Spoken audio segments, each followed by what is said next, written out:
Greetings in the name of His Imperial Majesty Emperor Haile Selassie I.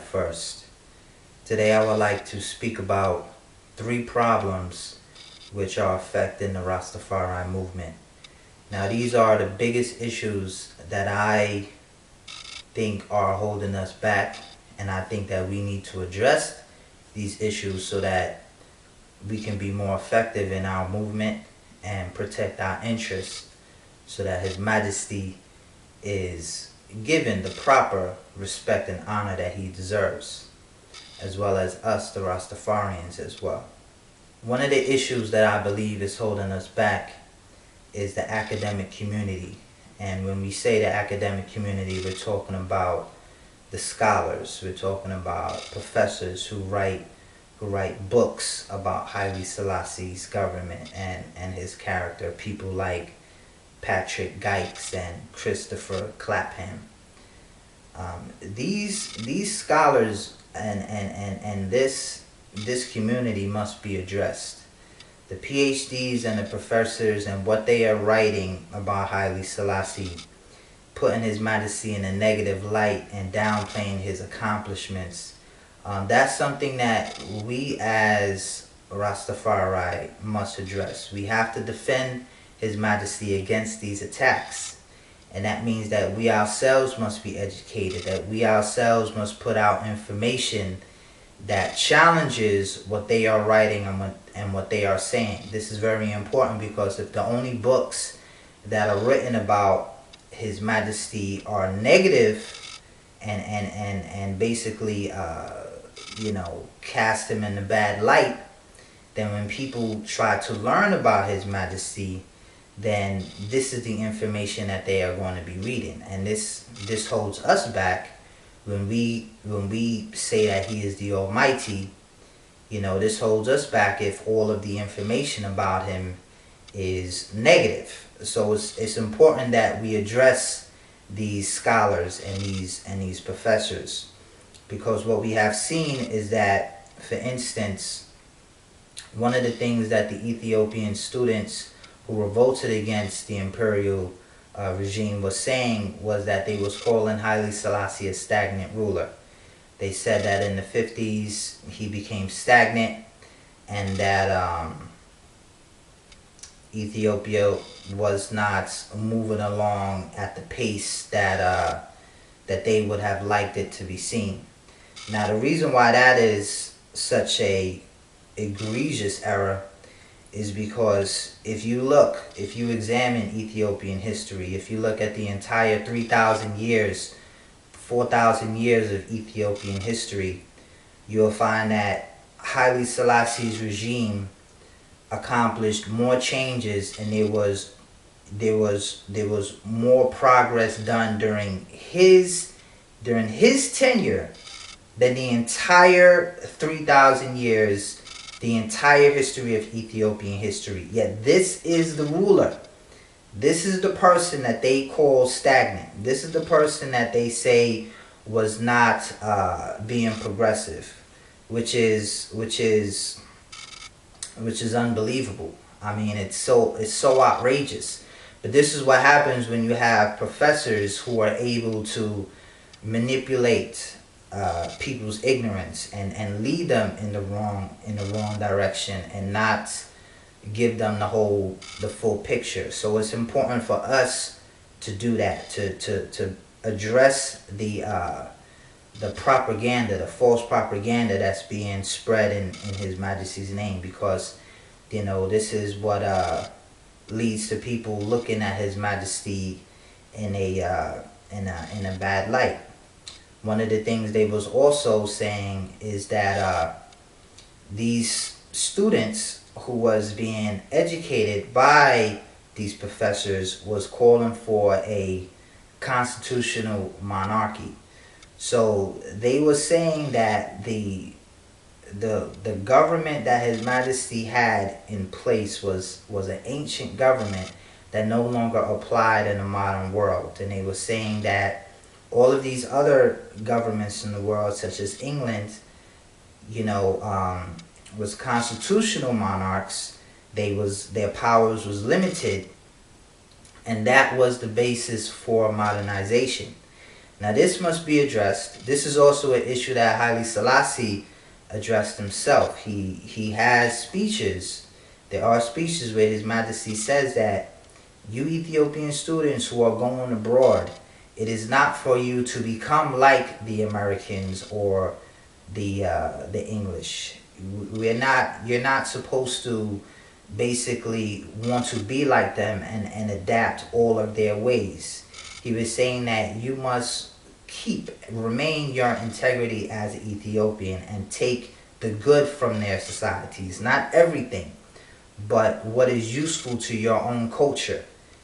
That's not what's being done if you're asking for Haile Selassie to become a limited monarchy. If you're asking for the entire dynasty to be abolished. If you abolish the entire Solomonic dynasty, you are going against your entire history, the entire 3,000-year history and government of Ethiopia. You basically are saying that it's no longer useful. You're going against your entire history. That was not the purpose. That was not the purpose of modernization. That's not the purpose of going to these other countries. It was not to become an Englishman. You must remain an Ethiopian, and you must take the things that is beneficial to your culture. Abolishing the entire Solomonic dynasty was not a beneficial thing. It has hurt Ethiopia severely, and it has hurt Africa as a whole. It has hurt all African people of every country. It has hurt us as a whole by abolishing the Solomonic dynasty. It was the pride of Africa. It was the pride of the world. And because of these professors who basically misled the Ethiopian students, it has now been destroyed. So we must fight against these things. Another thing that they say is they label Haile Selassie as an autocrat, even though one of his first acts upon becoming emperor was to issue a constitution of his own free will, curbing his own powers, establishing parliament, and including the Ethiopian people in the business of government, which before rested solely upon the monarch.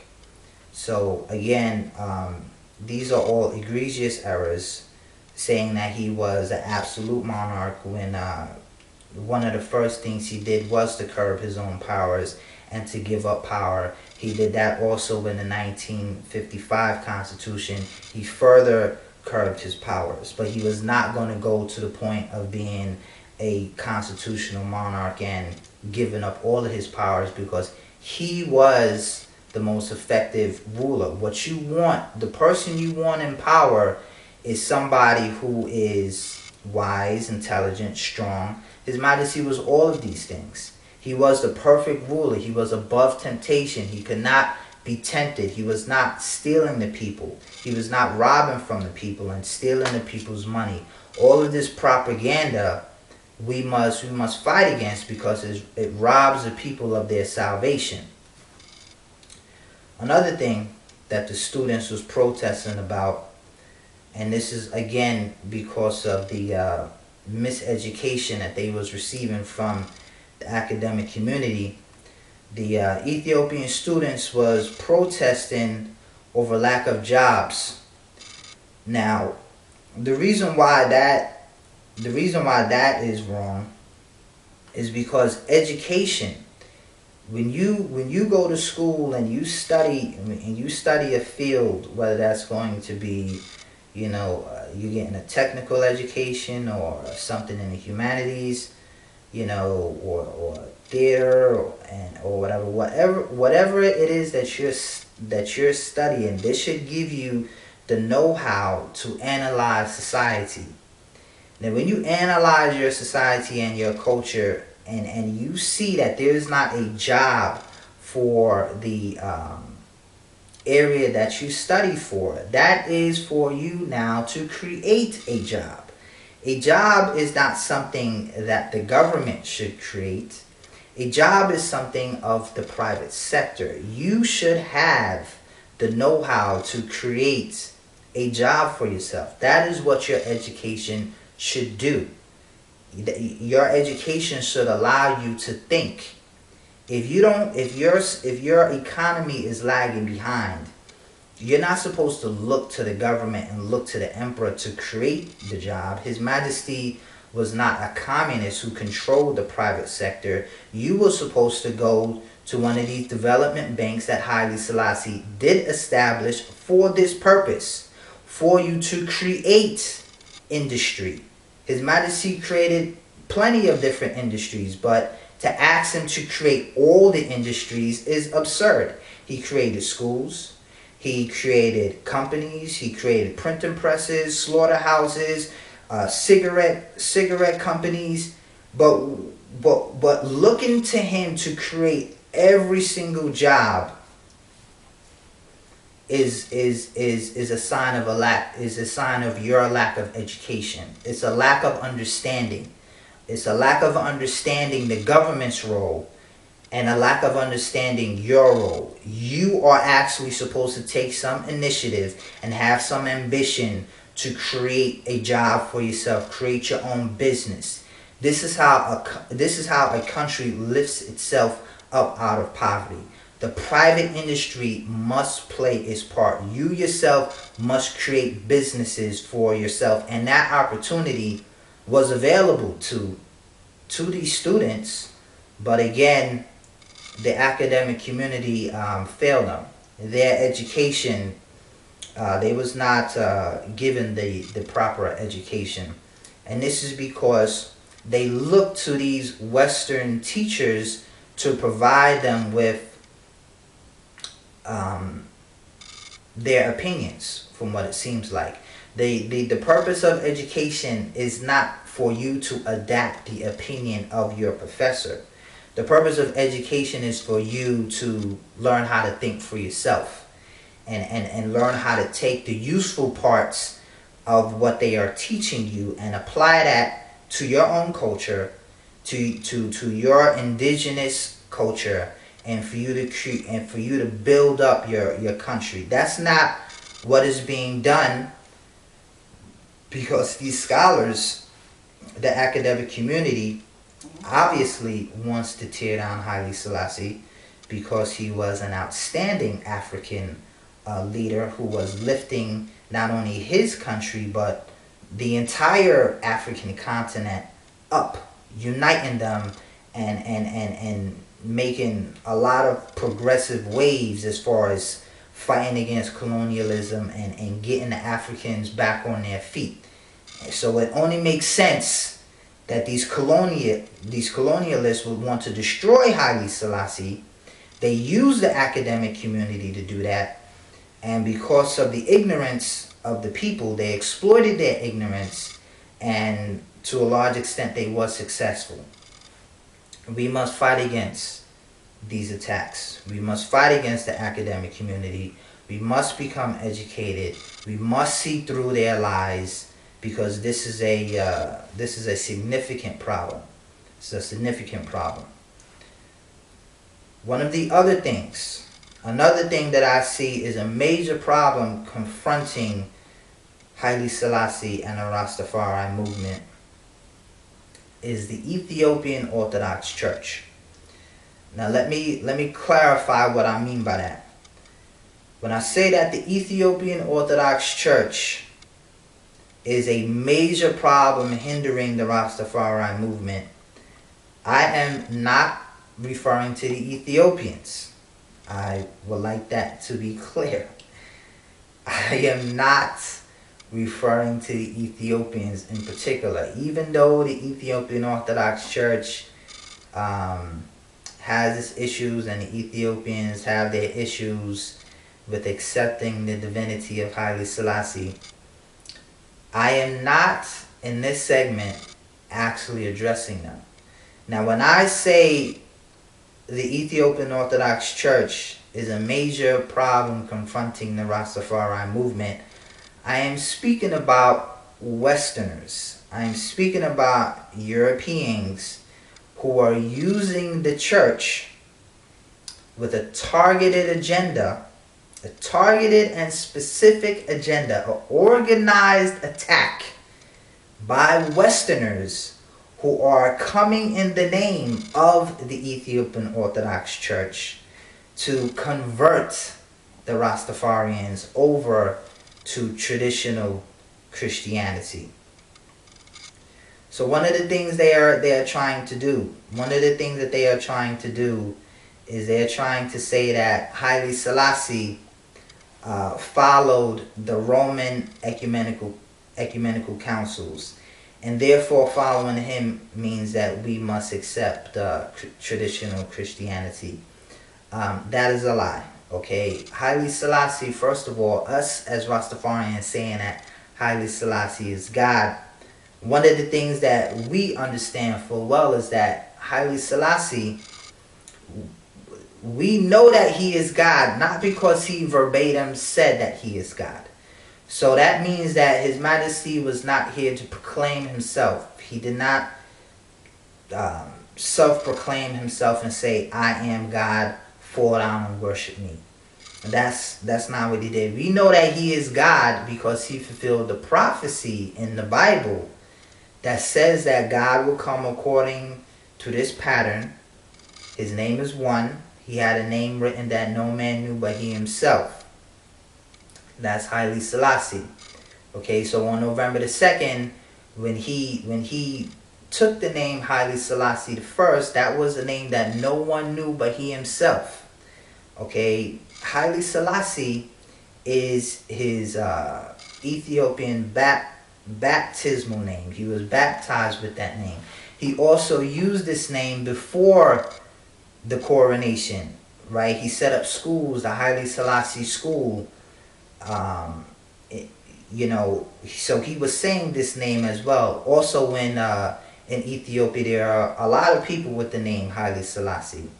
So there was nothing unique about the name Haile Selassie. That was his the baptismal name. But the reason why he fulfilled the prophecy on November the 2nd, 1930, is because, like it says in Zechariah 14, verse 9, the Lord shall be king over all the earth. In that day there shall be one Lord and his name one. On November the 2nd, 1930, he took the name Haile Selassie I. Haile Selassie I, his name is one, is not his baptismal name. Haile Selassie I is not his baptismal name. His baptismal name is Haile Selassie. When he took the name Haile Selassie I, his name is one. That fulfills the prophecy. The King of Kings and the Lord of Lords. No other monarch, no other king in Ethiopia or in the world held this title. No one came in his name before, as well as his character was excellent, perfect, a perfect man, the perfect man. This was written by people who was not Rastafarians. Here is the perfect man, above temptation. When he was poor and in England and had to huddle his whole family into one room to heat up the one room to stay warm, because he did not have enough money to heat up the whole house.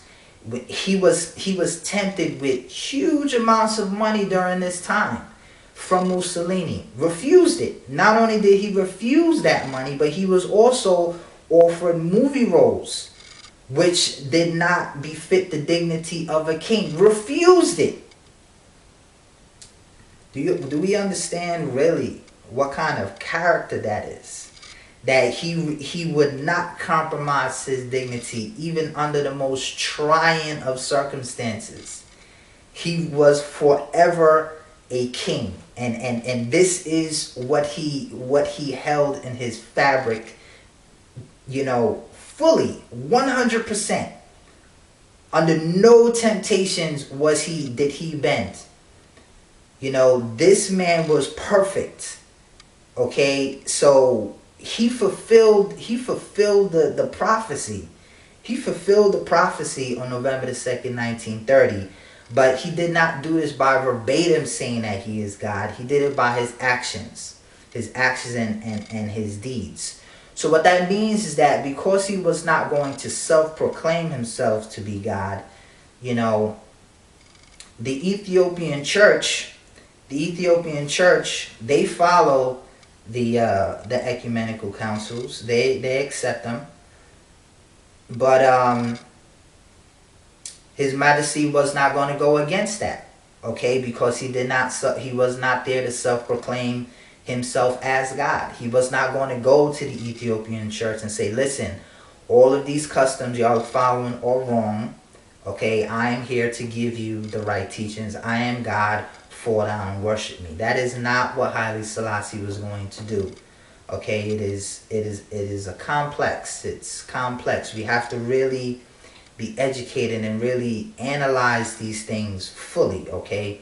So he was not going to reform the church on theological matters and say, look, you know, this is wrong, I am God, here's what we need to do. But he did do this. He did lay the seeds of this in many different ways, that theological reform is essential. That the church dogma is wrong. He did this in many different ways. The first and the most blatant of this is by him introducing education, true education, a scientific education to his people. Okay, before Haile Selassie introduced the scientific knowledge to his people, the Ethiopians was being educated by the church. Okay, now if the Ethiopians was getting the right education from the church, there would actually be no reason to introduce scientific knowledge to them. But yet Haile Selassie saw the need to do this. Okay, so there is something wrong with the church dogma. And His Majesty sowed the seeds to this. Okay, and we must understand that saying that Haile Selassie followed the Roman ecumenical councils is false. Okay, Haile Selassie did not advocate the Council of Nicaea and their doctrine, even though he did not outrightly denounce it and outright fight against it and say, okay, this is where y'all are wrong, and take that priest role. Haile Selassie did not take that priest role to refute church dogma, but he definitely, if we really understand what he was doing, he definitely did in many different ways show how the church must reform. He instituted many different church reforms. So we're gonna have to really look at the facts.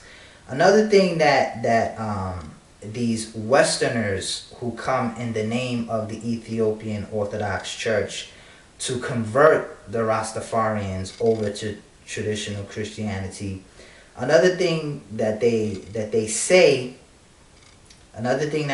is that Rastafari leads to Tiwahido.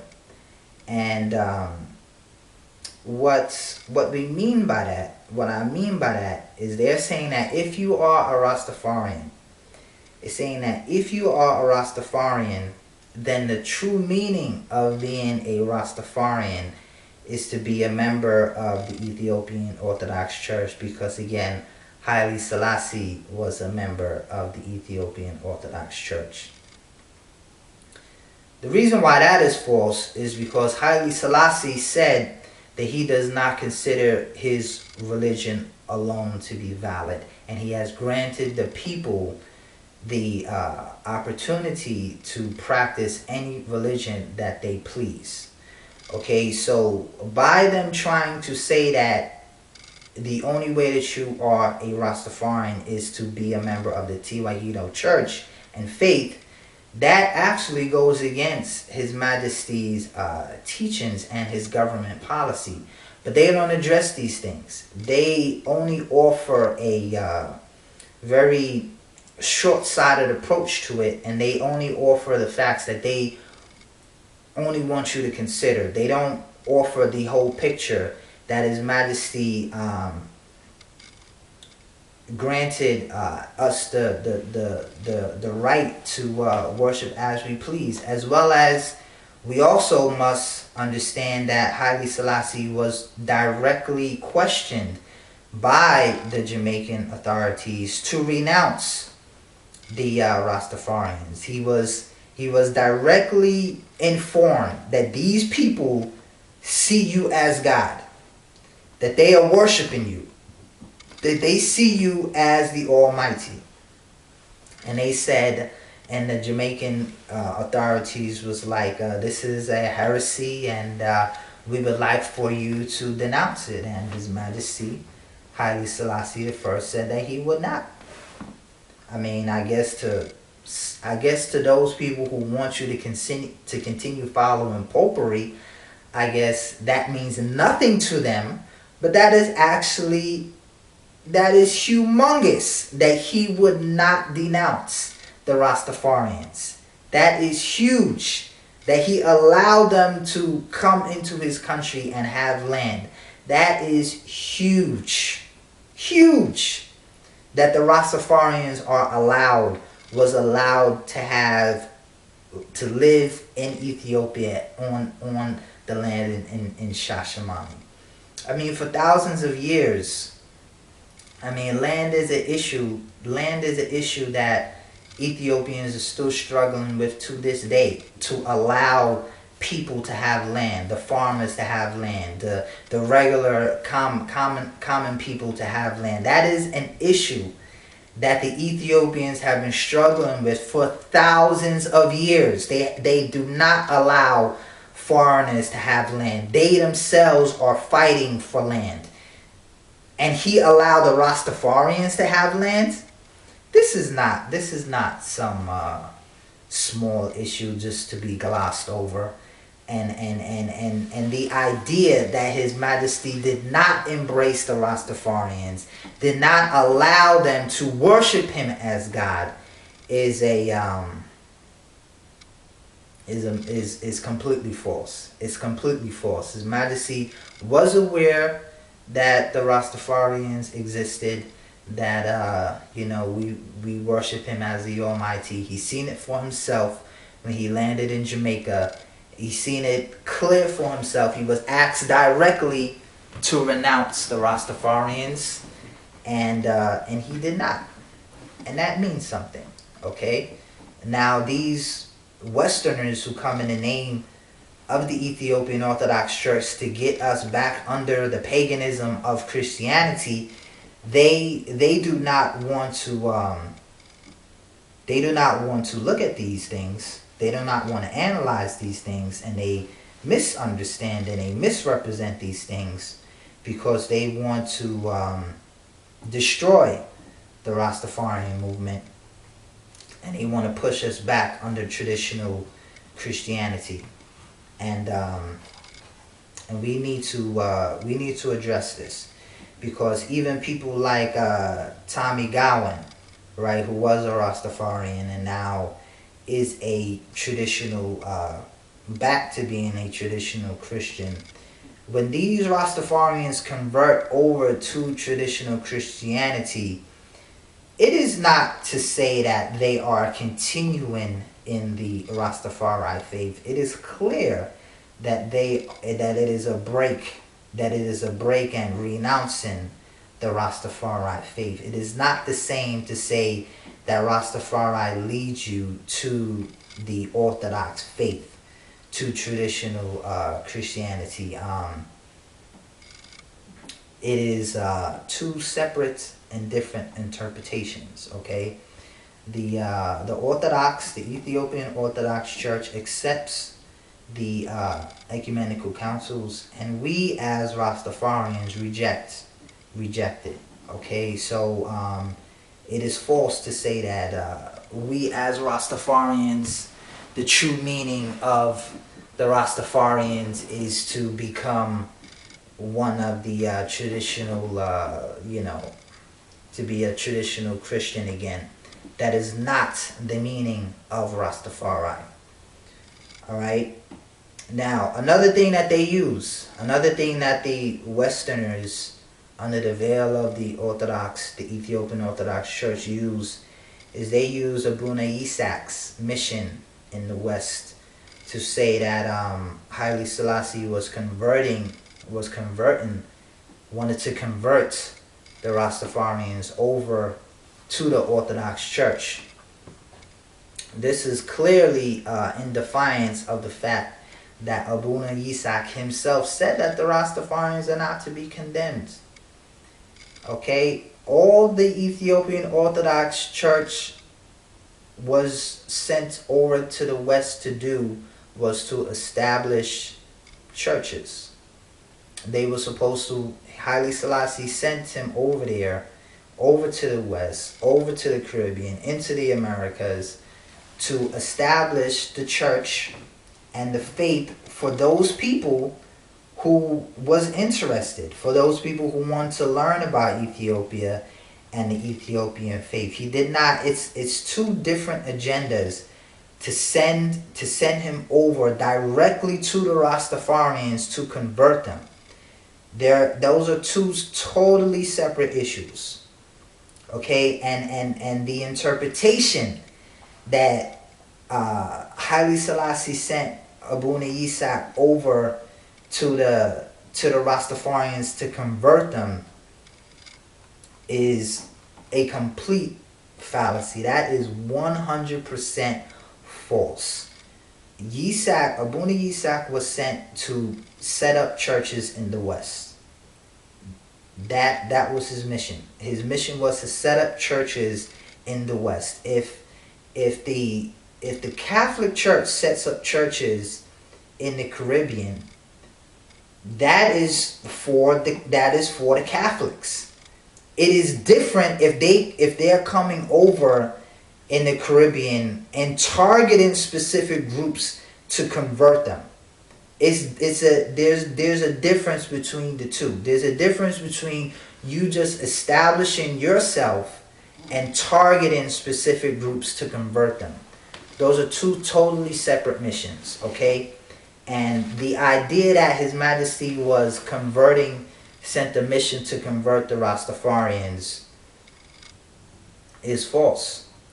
Haile Selassie was not like Empress Johannes, who ordered that all Franks residing in Ethiopia convert to the Orthodox faith. You will not find any such order from Haile Selassie stating that the Rastafarians must convert to the Orthodox faith. You will not find any such order from Abuna Yisak saying that the Rastafarians must convert over to the Orthodox faith. But yet, these Westerners who come in the name of the Ethiopian Orthodox Church say it repeatedly, over and over and over again. This is their mission. They're saying that the Rastafarians, the true meaning of Rastafari and the Rastafarians is to convert to the Ethiopian Orthodox Church. And that is false.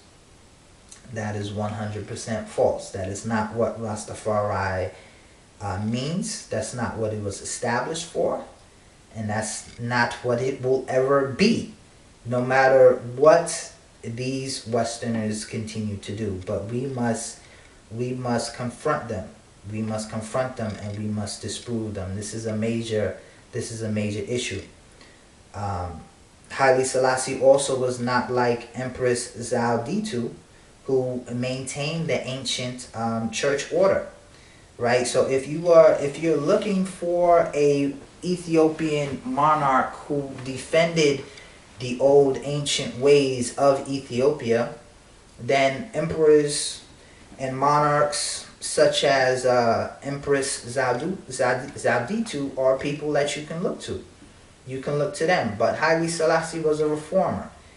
Okay, he instituted many church reforms, and he produced the most changes in all of Ethiopian history. To look to him as the advocate for the ancient order is absurd. I mean, it is false. I mean, everything about His Majesty should allow you to understand that this was a progressive ruler, a progressive regime who was instituted many different reforms to move his country forward, to move the African continent forward, and to move humanity as a whole forward.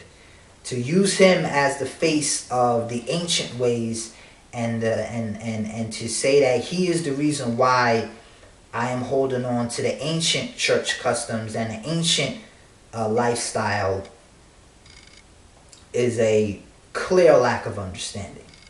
Okay? One of the things the Westerners also push for is they ask that Haile Selassie be canonized. This is done so that they can form some sort of compromise between the Rastafarians and the Orthodox faith. So they're going to use canonization as a bridge to basically push us over to the Orthodox faith, to accept the faith, because His Majesty is now recognized as a saint within the Orthodox religion. First of all, His Majesty within Rastafari is not considered a saint. So therefore, Rastafarians will never accept His Majesty as a saint. Rastafarians see Haile Selassie as the Almighty. And unless you can accept Haile Selassie as the Almighty, then you are not a Rastafarian. And any such agenda to dishonor our emperor and not give him his rightful credit as God in the flesh, we will never accept. But you know, these Westerners are doing everything they can to destroy the Rastafari faith, because His Majesty actually is the Savior. And the last thing that they want for the world is to be saved. They want to continue to oppress the world and to hold the world back. And religion has always been their big tool. They always use religion to come to the Africans, to come to the Indians and the Asians, and to say, this is the right religion, follow this religion.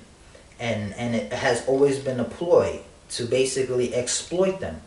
And they are continuing to do that. It is important that they keep you under their false religion, because there is no way that you are going to be free from their exploitation if they have your mind. If they have your mind, your body, your land is what's next. Okay? If they have your mind, they could control you. If they have your mind, they can manipulate you and exploit you. And they use religion as this tool. So they are doing everything they can to keep the Rastafarians under the veil of popery, under the Roman ecumenical councils, under their false pagan religion. And they are using the Ethiopian Orthodox Church as a veil to push their colonial agenda. And we as Rastafarians must recognize that. Again, this has nothing to do with the Ethiopians themselves. These Westerners are coming in their name. These Westerners are coming in the name of their church to destroy us, to hold us back, to keep us under idolatry. And we as Rastafarians must recognize this and fight against it. The last major issue that I see is affecting the Rastafarians. The biggest problem that I see the Rastafarians face is the Rastafarians themselves. We are our biggest problem. The Rastafarians are the biggest hindrance to the Rastafari movement. And this is why.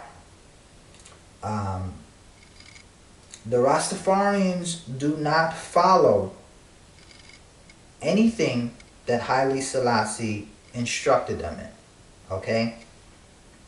And that is a major issue. If we continue to do this, we would be making the same mistake that many religions before us have made in developing their own culture that has nothing to do with the teachings of the leader. Okay, we have to learn from history and not repeat the same mistakes of the past. It is important, if we say that Haile Selassie is our leader, that we accept his principles and do what he says.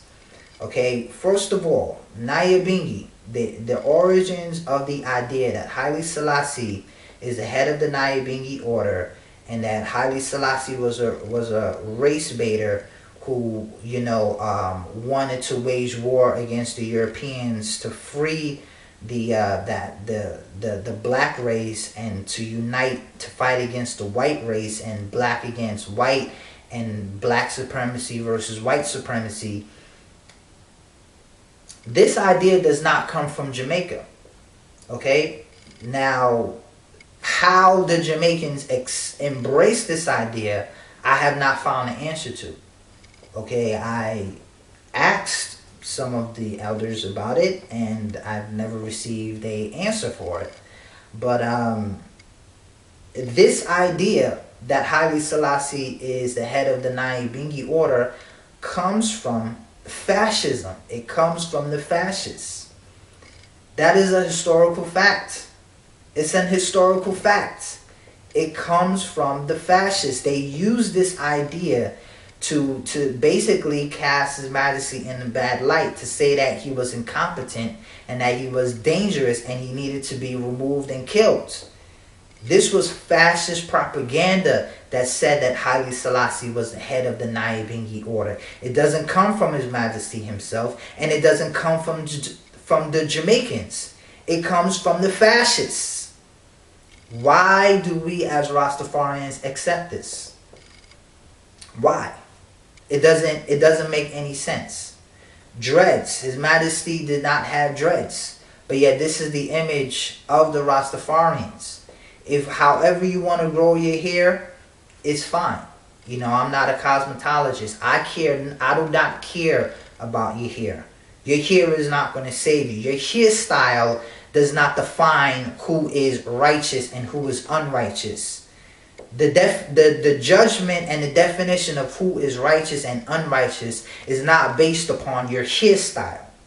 Your hair does not mean anything. Your hair is not the definition of who is a Rastafarian and who is not a Rastafarian. Your hairstyle is not what number 6 means when it says that, no razor shall touch your head. Because the head of man is Christ. Christ is your head.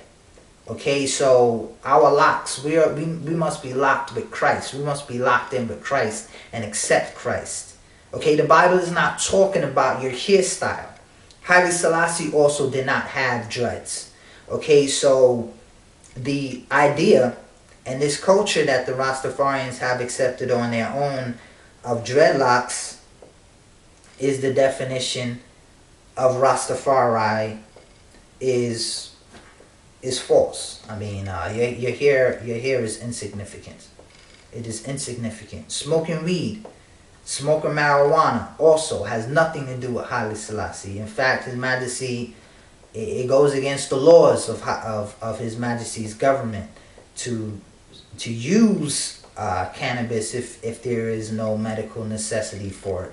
If there's nothing wrong with you, if you don't have seizures or cancer or one of the many illnesses that marijuana treats, then there's no reason for you to be taking it. There's no reason for you to take a medicine if you don't have the illness that medicine cures. That is a hindrance, okay? The ital liberty, right? Eating no meat. eating no meat and eating raw vegetables. I mean, yes, okay, you can say that that is a more healthier diet, and for certain people that is fine, but to say that Haile Selassie is the one who created this culture is completely false. Haile Selassie did not order the people to eat raw and not to eat meat. His Majesty set up slaughterhouses. His Majesty fed his people raw meat. The Ethiopians eat raw meat. Okay, that is an Ethiopian culture going back thousands of years. Haile Selassie ate meat.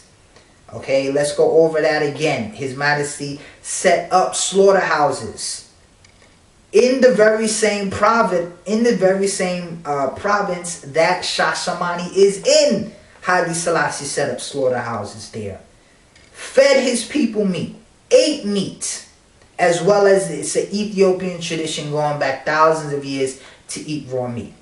The idea of the Italivity does not come from Haile Selassie. Again, these are instances where the Rastafarians just choose to develop their own culture. You can eat raw and not eat meat, but do not say that Haile Selassie ordered this, and do not try to lie in His Majesty's name to say that His Majesty did not eat meat, because that is false. Now we're holding ourselves back, because anyone who does the research on His Majesty is going to be able to read the government books themselves from His Majesty's government, or are going to be able to read the true history of Haile Selassie and see that he did eat meat, that he did set up these slaughterhouses, that he did feed his people raw meat at the coronation, that this did happen. And this then casts us as Rastafarians in the bad light when we just hold on to pride and cannot face facts. Okay, that hurts us. Okay, another thing is this idea that we as Rastafari must not be in politics. That Rastafari does not deal with politics. First of all, if Rastafarians do not deal with politics, then there's no reason to complain about what Babylon does. There's no reason to complain about Babylon society. First of all, if the politics is ruining your country, if politics is what ruins your country, and if politics is corrupt and you don't deal with it, you have basically just said that you're not going to address that problem. Okay, so there's nothing to complain about if you don't deal with politics. There's no reason to complain about the corruption in politics and the guns that they're putting on the streets and us killing each other and the policies behind the poverty of our communities. There's no reason to complain about all of this if we don't deal with politics. Okay, first of all, a complaint against Babylon, if you're complaining about their policies, that automatically means that you're a part of politics. That automatically means you are addressing politics. Okay, if you do not address politics, that means that there's nothing for you to say about it. There's nothing for you to address about it. You don't address the issues. Okay? But for you not to be involved with politics, to say that Rastafari does not deal with politics, again, is completely ridiculous. First of all, Haile Selassie was a politician. He was a head of state. What kind of understanding do we have right now? Haile Selassie was a politician.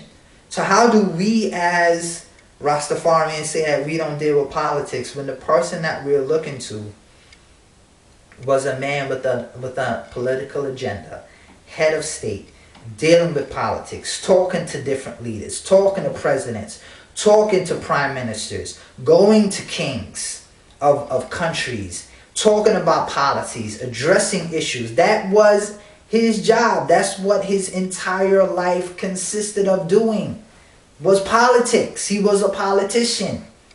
But we as Rastafarians want to say we don't deal with politics. What kind of sense does that make? That makes no sense at all. We ourselves are our own worst enemies. And in order for us to progress, we're going to have to do better. Okay, another thing that the Rastafarians say is that Rastafari is not a religion. So Rastafari is not a religion, okay?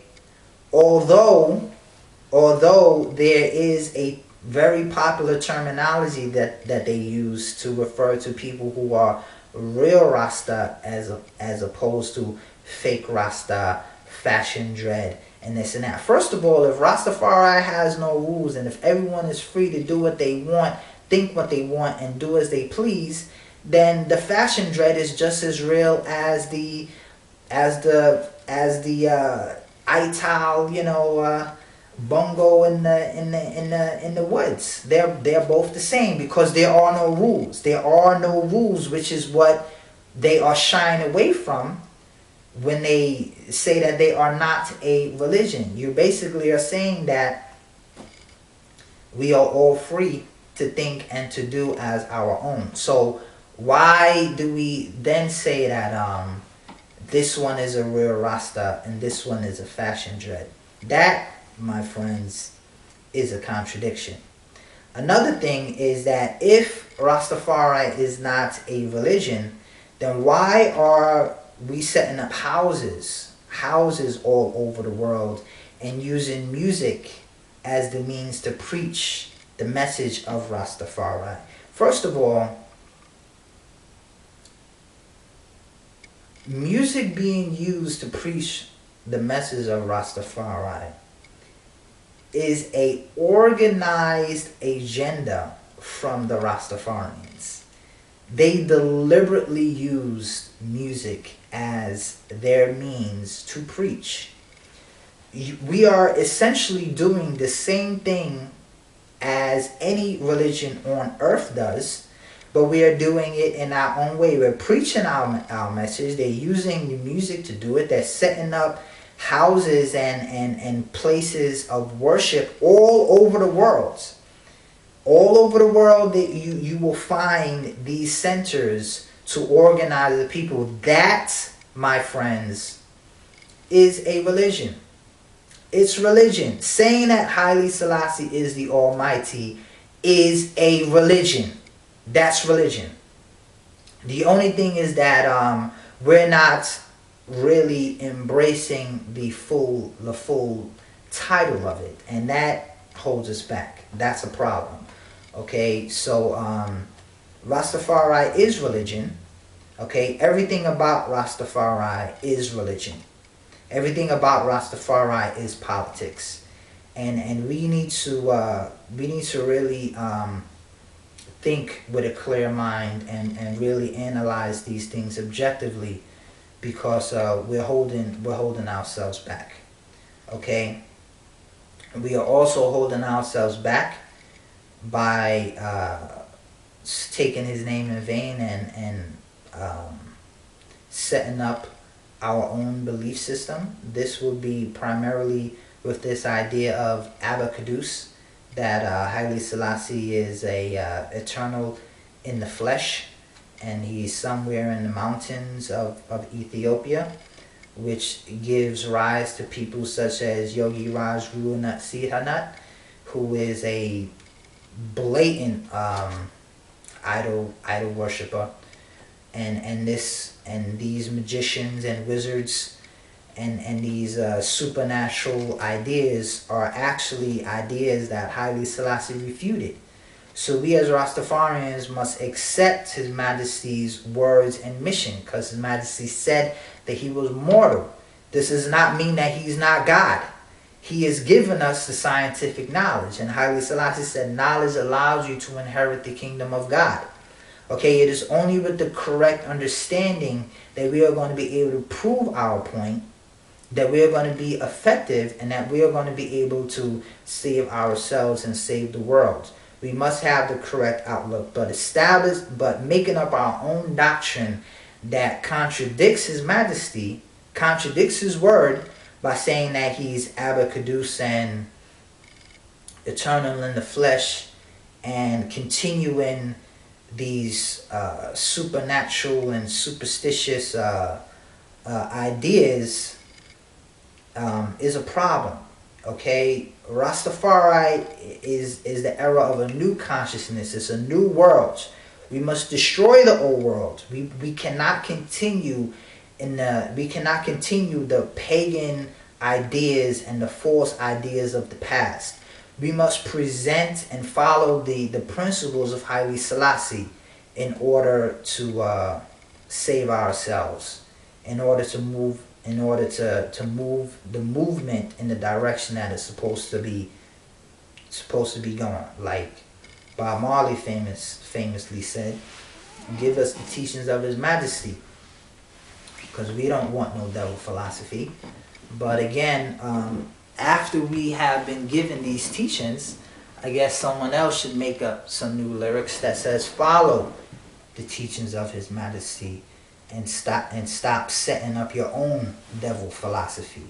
Okay, because that's what you're doing with these ideas of Abba Kadus, and not accepting the reality of His Majesty when He said that he was mortal.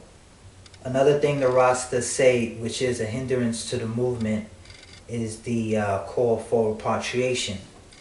Now, the reason why repatriation is a short-sighted goal is because if all the black people, if all the Rastas move back to the African continent, this is not going to stop Babylon.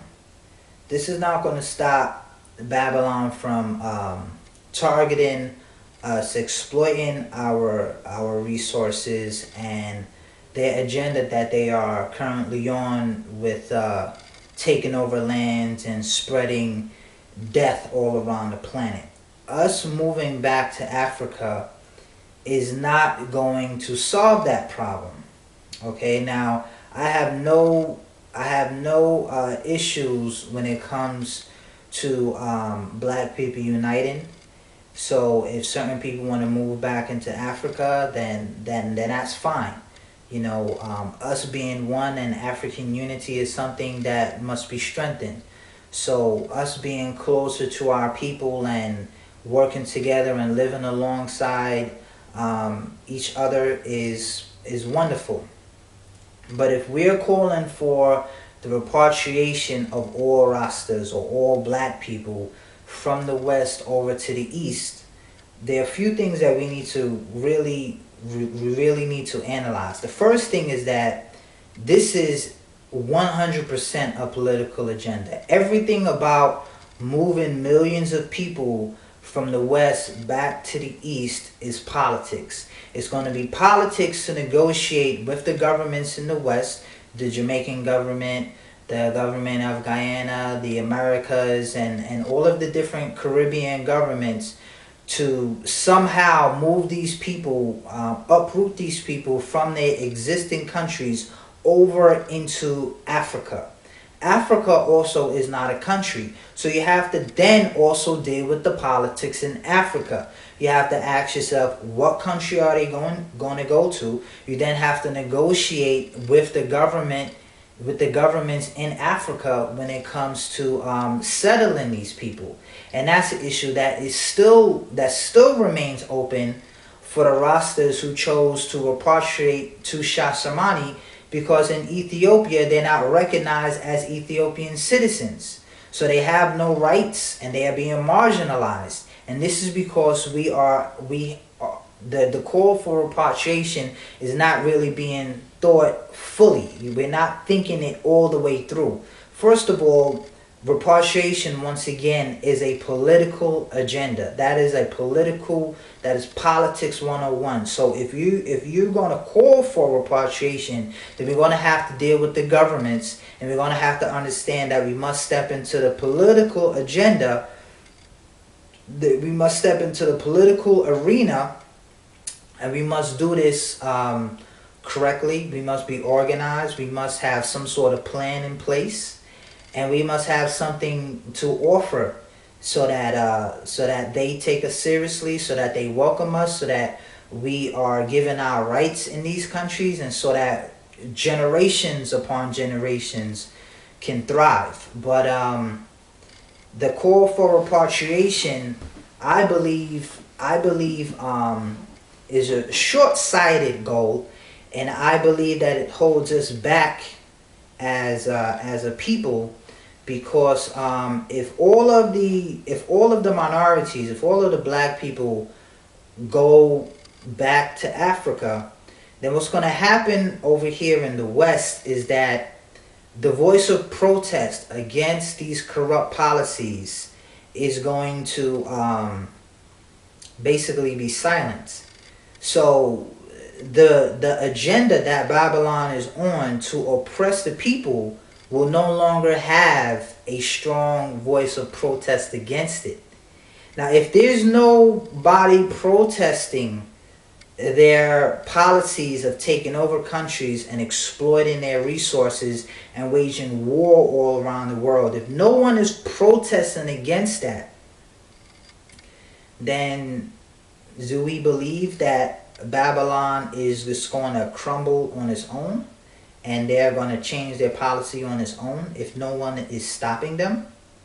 Or are they going to become more aggressive in their policies? Okay, so we really need to think these things through, because we need to be protesting against what they are doing to Africa, and what they are doing to the Middle East, and what they are doing all around the world. All right, and the best place to protest against their policies is directly in front of them.